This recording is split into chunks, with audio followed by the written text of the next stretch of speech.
Michigan Wolverines face a lot of questions this upcoming season. How to rebound from a very difficult year last year, how to get back in the conversation within the state against their rivals in Ohio State. We did reach out to Brady Hoke for equal time. Michigan declined the interview, so we talked with ABC's team Kirk Herbstreit and Chris Fowler about their expectations for the Wolverines this year. I think there's a lot of intrigue. There are a lot of people who are looking at Brady Hoke and they're thinking, you know, is this guy on the hot seat? Is this team going to start to win games? Is this the year we see it? I will tell you this. Doug Nussmeier coming over from Alabama as the offensive coordinator, I think he comes in at the right time. I think that the offensive line in the interior, the area that they struggled a year ago, now has some experience. I think they'll really like the downhill running style of Doug Nussmeier. I think the pressure will be taken off of Devin Gardner because I think Devin Funchess will be able to make some big plays. I think they're going to isolate him, put him by himself into the boundary, give him a chance to make plays one-on-one. And if he creates enough attention from the secondary, that should open up some running lanes for Michigan. So, I think there's enough defensive leadership from Jake Ryan and some of the others that I think Michigan has a chance to have a real bounce-back year. And now, because as Chris said, with Braxton Miller's injury, I think that really throws up this Big Ten East. It's a wide-open race at this point. Chris talked about Braxton Miller earlier in a conversation those two had with our David Solano. My biggest question about this Michigan football team, how does the offensive line improve losing two guys that go to the NFL on a season that was so bad? And they're so young. They got to get back to the basics of Michigan football, which is toughness in the trenches, both sides of the ball. That's what was missing. Brady Hoke has said it. He didn't know why, but it wasn't there. Maybe losing some of the talent brings that back. I think if you're going to feel a lot better about Michigan football if they're beating people up, beating people off the line. Still a favorable schedule. They have 9 very winnable games, and we have Notre Dame.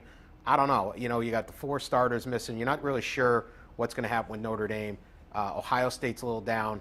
I think there's a lot of potential to rack up some victories here for Michigan. I don't think they have to be that great to have a 9-win season. Yeah, Notre Dame with Everett Golson back, it really helps them, obviously. I think the question is legitimate. Mason Cole at the left tackle, Jack Miller the center. There were some questions about him a year ago. You got some Ben Braden up front. You got some guys who are young, haven't played a lot of college football. But I had Brady Hoke on my radio show earlier this week, and he told me there was something missing there a year ago. And I know we overuse the word leadership sometimes, but at the collegiate level, I think it's really important. This team is a little different, he thinks, than they were a year ago. Too many guys playing for themselves a year ago. This situation right now, at least from what he's seen in camp, guys are a little bit more together. They've got some talent on the defensive side of the ball. There's no question about it, and I'm not talking just about Jabril Peppers. I think Jake Ryan's an absolute beast on the defensive side. He's going to be a pro. They've got some talent, and I think Dan's right. And they have a chance to, I think they like the position they're in. They like the fact that everybody's talking about MSU and Ohio State, and they're overlooking Michigan. They may surprise some people. Over 50 players on their roster are either freshmen or sophomores. It's kind of been a built-in excuse for them because they've been young since Brady Hoke's been there. Yeah. Do you buy the excuse again if they fail But it's a this different year? kind of youth. I mean, it's the body types that they have that are a little bit different, and getting back to being able to run Doug Nussmeier's kind of system. Remember, he was extremely efficient at Alabama. Okay, so Devin Gardner's going to have to make good decisions, and he's told me, look, we're going to run the football. I want to run the football. We need to be able to run it, and that's exactly what you were talking about. Yeah, I think it's not just if they lose, it's how they lose, and it's how you play, how competitive are you. But again, this is not a tough schedule. They have 3 tough games that stand out. They have 9 very winnable games.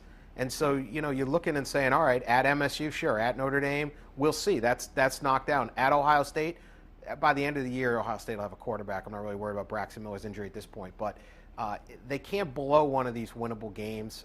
It certainly starts off fairly easy.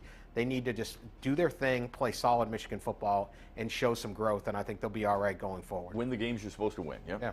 Bottom line for this team, a lot of transition within college football within the Big Ten, but one thing remains the same. We will all be watching come next week when Michigan State both kick off. After the break.